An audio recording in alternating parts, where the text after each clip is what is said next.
Hello,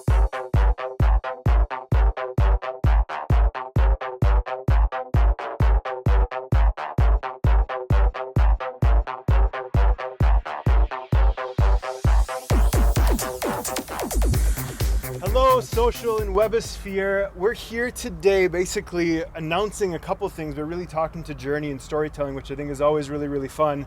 This is Jenna, who everyone has obviously met, and what we're doing today is an artist update.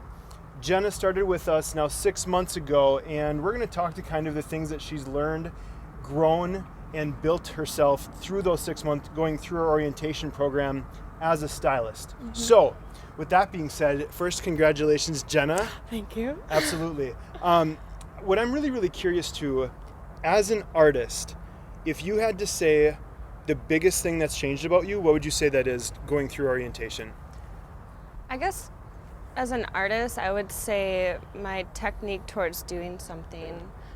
Throughout school, it was very structured, and we learned the principles, which is really important.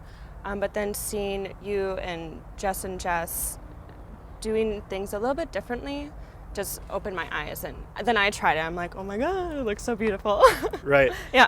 The thing that's super interesting to me is, as we created this orientation system, because Jess and myself came from such crazy and different places, right, we had to try and make this in a way that it was still going to grab. Right. So with that being said, if you had to say one thing that was like the most mind-blowing, eye-opening thing to you about your work through this 6 months, what would that be? I think honestly my men's hair cutting. I feel pretty confident and strong with my men's hair cutting. I mean, overall everything else too. I mean, we're only going to continue to grow. Every single time you cut someone's hair, color someone's hair, you're only bettering yourself. There's no way that you can go backwards. Right. So. Right. And yeah. I think so in saying that, men's hair cutting specifically. Yeah. When you think back to your challenges, right, what were your challenges? I just thought it looked wonky. I don't know, I thought I was pretty bad at it, and I guess just being educated by each of you guys and showing me those different techniques that maybe I didn't quite learn in school, it really helped me. Absolutely. Mm-hmm. So going and building on that, when you look at yourself and what you thought your expectation was going to be, okay, like jumping into the salon. Oh my gosh, what was the biggest difference to you? I thought it was going to be really easy to get clients in. I thought it was like, that's fine. Just like in school, people would just walk in and sit in your chair and perfect, you have a full day. It took me like, how long, 4 or 5 months to even start having somewhat full schedules. Right. And now that I did qualify and jump out of that orientation and entry stylist, it's nice to be able to take those walk-ins and take the call-ins, and that's been helping a lot. And same with word of mouth from my clients that are referrals that sit down, and I just ask them, totally, if they can just spread the word, and that helps a lot too. And I've said this quite a few times, but I honestly feel like growing and starting a business as a hairstylist, the only person that I think that has a harder job is a tattoo artist, because you're doing, permanent work, right? Like, you don't get a redo at that. If we're coloring from a principle-based place, we can fix something if you're not liking it. Or with a haircut, it's two games of it. Either we take it shorter, or we let it grow a little bit, right? And I mean, that's an honest thing, because to become good at what you do, you have to make mistakes, right? Absolutely. So for you to go back through that whole time, what was the biggest mistake you made? Probably trying to give long-haired clients layers. Okay. They just look like it stepped out of nowhere. Right. That was pretty bad, but what did you do to change that, and where would you say your long layer game is at today? Over direction helps a lot with blending. Even over directing it, doing the swelling technique and just bringing it from side to side to like find those corners to help blend it all in and make it flawless and seamless. And that's, it's interesting because, again, as the Jesses and I, when we sat down to kind of build this orientation system, we really wanted to take it, because your principles are your X and Y, right? Right. And what we really wanted to do is have you understand that there's a third dimension of what we do that's just based on understanding and know-how. Right. Right. And I think again, you know, the process that you went through, I mean, 6 months of your life you dedicated to bettering yourself, kind of like this was your internship after college, right?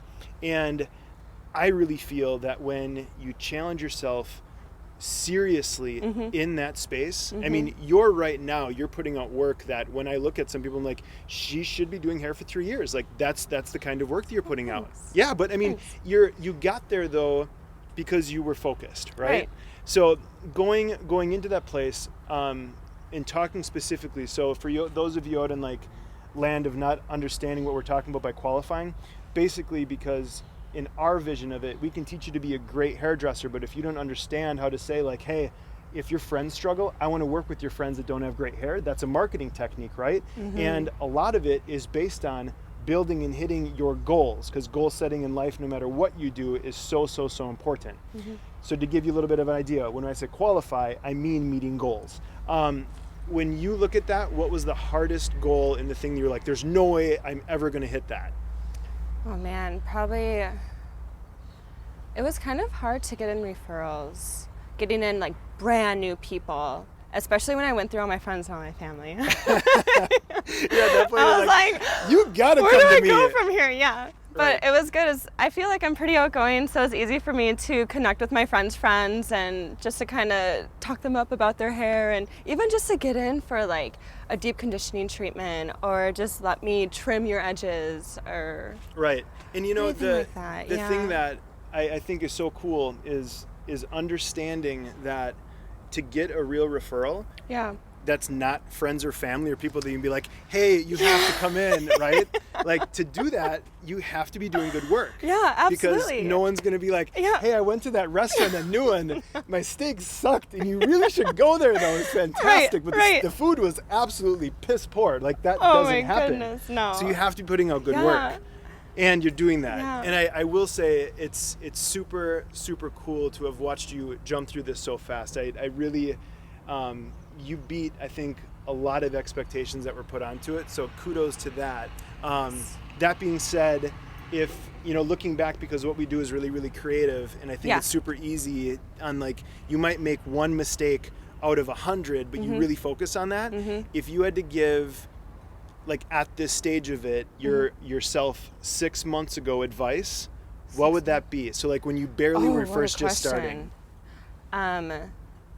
Honestly, just to really put myself out there more, networking wise. Okay. Yeah, I feel like I was a little shy. Right. A little shy about it. And in that way, confidence is built. Confidence. It's just confidence overall. I feel way more confident now than I did just half a year ago. There's actually some days that Jenna has to leave from the front door because the door is like 2.5 feet taller than the back door. And she can't fit out the door. Just kidding. Also, too, if you're picking up in the audio, there's a lovely gentleman that's running a couple of file folders out to the trash. So we have that going on. He's cool, though. We're rolling through it. Yeah, so I think that's really it, right? Anything else? No, not that I think of. I think also being a part of a really supportive team and around a good environment, that helps a lot too. If I were, I guess, anywhere else, I didn't feel as confident around the people that I'm with, that could have been another struggle that I'd have to fight through. So, love my team.